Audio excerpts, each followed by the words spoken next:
প্রধানমন্ত্রী নরেন্দ্র মোদী বলেছেন, বিজেপি সরকার এলে ৩৩% মহিলা সংরক্ষণ হবে।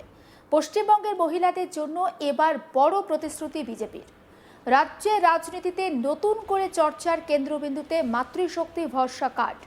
ভোট এখনো বাকি, সরকার গঠন তো দূরের কথা, আর তার আগে বড় ঘোষণা এবং এবার সরাসরি প্রকল্পের আনুষ্ঠানিক সূচনা। বিজেপির শীর্ষ নেতৃত্ব আগেই জনসভা থেকে প্রতিশ্রুতি দিয়েছিল, ক্ষমতায় এলে মহিলাদের জন্য মাসিক ৩,০০০ টাকার আর্থিক সহায়তা চালু করা হবে। সংকল্পপত্র প্রকাশের সময় কেন্দ্রীয় স্বরাষ্ট্রমন্ত্রী অমিত শাহ জানিয়েছিলেন, মহিলাদের আর্থিকভাবে স্বনির্ভর করতে প্রতি মাসের ১ থেকে ৫ তারিখের মধ্যে একেবারে সরাসরি তাদের ব্যাংক অ্যাকাউন্টে এই টাকা পাঠানো হবে। আর এবার সেই প্রতিশ্রুতির বাস্তব রূপ। মাতৃশক্তি ভরসা কার্ড প্রকল্পের আনুষ্ঠানিক উদ্বোধন হয়ে গেল। নিউ টাউনের একটি হোটেলে আয়োজিত অনুষ্ঠানে উপস্থিত ছিলেন প্রাক্তন কেন্দ্রীয় মন্ত্রী স্মৃতি ইরানি এবং বিরোধী দলনেতা শুভেন্দু অধিকারী। জানা গেছে, নির্দিষ্ট ফর্ম পূরণের মাধ্যমে এই প্রকল্পে নাম নথিভুক্ত করলে সরাসরি মহিলাদের অ্যাকাউন্টে মাসিক ৩,০০০ টাকা পৌঁছে দেওয়া হবে। তবে ভোটের আগে এই উদ্যোগ রাজনৈতিক মহলে প্রশ্ন এবং কৌতূহল দুইই বাড়াচ্ছে।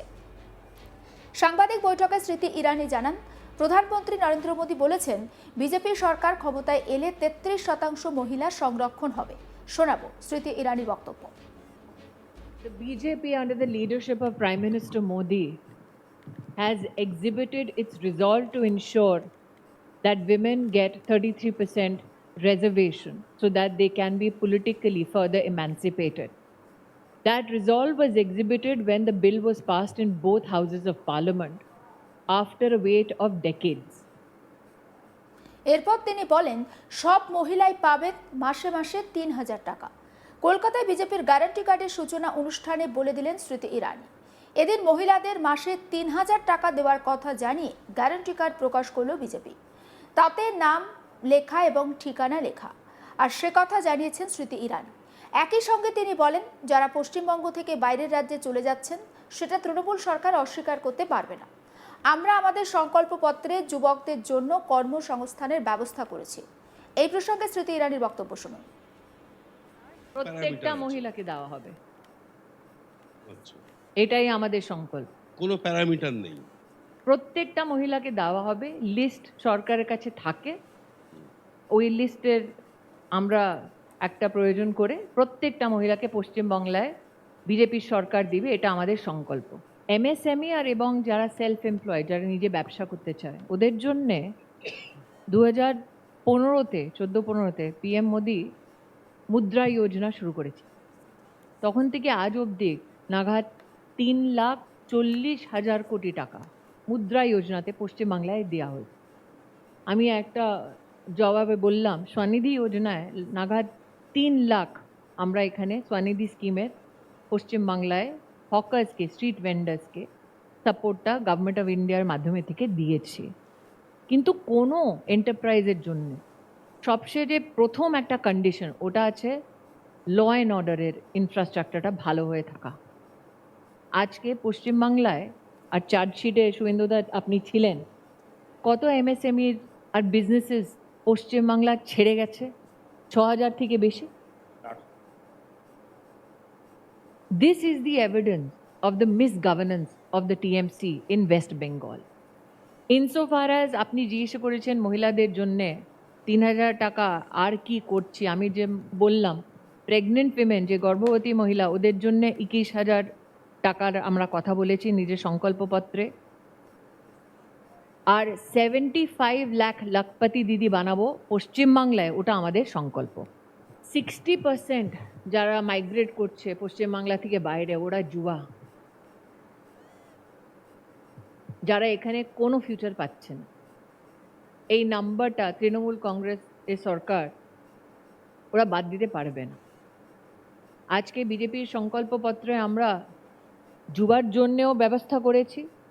আমরা যে মেয়েরা আছে, ওরা গ্র্যাজুয়েশন কোর্সের জন্য নিজেকে যদি রেজিস্টার করে, ওদের জন্যে 50,000 টাকার সংকল্পটাও করেছি। আর পুরো দেশে যুবা যখন নিজে ব্যবসা করতে চায়, তো মুদ্রা যোজনার শুরুয়াতটাও বিজেপির সরকারই করেছে। আজকে যদি আপনি বাজারে যে হকার্স ওদের স্বনিধি যোজনা যদি দেখেন তো পশ্চিমবাংলায় নাগাদ 3,30,000 লোককে আমরা স্বনিধি যোজনার কাভারটা এখানে দিয়েছি। তো গ্রামে শহরে কি ধরনের আমরা ইনভেস্টমেন্ট আনতে পারি এটার আমরা এক্সাম্পল যেখানে বিজেপি সরকার আছে ওখানে দেখিয়ে দিয়েছি। যেই রাজ্যে ল অ্যান্ড অর্ডার কোল্যাপস হচ্ছে, যেই রাজ্যে মালদা জেলায় জুডিশিয়াল অফিসার্সকে হস্টেজ রাখা হচ্ছে, ওই রাজ্যে যখন মমতা বন্দ্যোপাধ্যায় উনি কথা বলছেন কি কিভাবে ইনভেস্টমেন্ট আসবে, যখন পালায়ন হচ্ছে, আই থিঙ্ক ওই আইরনিটা সবাই পশ্চিমবাংলায় বোঝে। বুধবার উত্তর দিনাজপুরের ইসলামপুর কোর্ট ময়দানে জনসভায় বক্তব্য রাখতে উঠে তৃণমূল নেত্রী মমতা ব্যানার্জি এই বিষয়ে বলেন, মহিলা বিল আলাদা, মহিলা বিলের নামে দেশটাকে ভাগ করার চক্রান্ত করছে। এই বিল করার আগেই বাংলা একমাত্র রাজ্য যেখানে 33% নয় 37% লোকসভায় রাজ্যসভায় রিজার্ভেশন আছে। আমাদের জেতা প্রার্থী আছে। শোনাবো মমতা ব্যানার্জির বক্তব্য। এবার যদি ভোট না দেন এরপর ডিলিমিটেশনের বিল নিয়ে এসছে। আরে মহিলা বিল আলাদা, ডিলিমিটেশন বিল আলাদা। তুমি মেয়েদের এত অসম্মান করছো কি করে? মহিলা বিলের সাথে তুমি দেশটাকে ভাগ করার চক্রান্ত করছো, বাংলা ভাগের। আরে বিল করার আগেই আমরা বেঙ্গল একমাত্র স্টেট যেখানে 33 নয় 37% লোকসভায় আমাদের রিজার্ভেশন আছে। আমাদের রিজার্ভেশন নয়, আমাদের জেতা ক্যান্ডিডেট আছে লোকসভায়, রাজ্যসভায়। It is only one state and one party. তুমি মহিলা বিলের সাথে ইচ্ছা করে ডিলিমিটেশনকে জুড়েছো, কারণ তুমি দেশটাকে টুকরো করতে চাও। आगामी दिन তুমি ভারতবর্ষে থাকবে না, तुम जीतेगा नहीं। इसी के लिए अगर तुम हमको बांग्ला को टारगेट किया, मैं आपको टारगेट करेंगे। हम लोग बांग्ला वापस आने का बाद हम आपको दिखाएंगे। বিজেপি সরকার যদি এ রাজ্যে ক্ষমতায় আসে 2026 সালে, তাহলে 33% মহিলার সংরক্ষণ হবে। পশ্চিমবঙ্গের মহিলাদের জন্য একটা বড়সড় প্রতিশ্রুতি দিয়েছে বিজেপি এবং রাজ্যের রাজনীতিতে সেই প্রতিশ্রুতিকে কেন্দ্র করে ইতিমধ্যে একটা জোর জল্পনা শুরু হয়েছে। আর যে প্রতিশ্রুতি দিয়েছে বিজেপি তার নাম দেওয়া হয়েছে মাতৃশক্তি ভরসা কার্ড। ভোট এখনো বাকি রয়েছে, সরকার গঠন হয়নি এখনো, আর তার আগে এই ধরনের ঘটনা, একেবারে সরাসরি প্রকল্পের আনুষ্ঠানিক ঘোষণা। বিজেপির শীর্ষ নেতৃত্ব আগেই জনসভা থেকে প্রতিশ্রুতি দিয়েছিল তারা যদি এ রাজ্যে ক্ষমতায় আসে তাহলে তৃণমূল সরকার রাজ্যে মহিলাদের 1,500 টাকা করে দেয়, আর বিজেপি ক্ষমতায় আসলে সেই টাকার পরিমাণ বেড়ে হবে 3,000 টাকা। সংকল্পপত্র প্রকাশের সময় কেন্দ্রীয় স্বরাষ্ট্রমন্ত্রী অমিত শাহ তিনি নিজেই সে কথা জানিয়েছিলেন। সমস্ত আপডেট পৌঁছে দেবো আপনাদের কাছে। নজর রাখুন আজ তাক বাংলায়, সাবস্ক্রাইব করতে ভুলবেন না।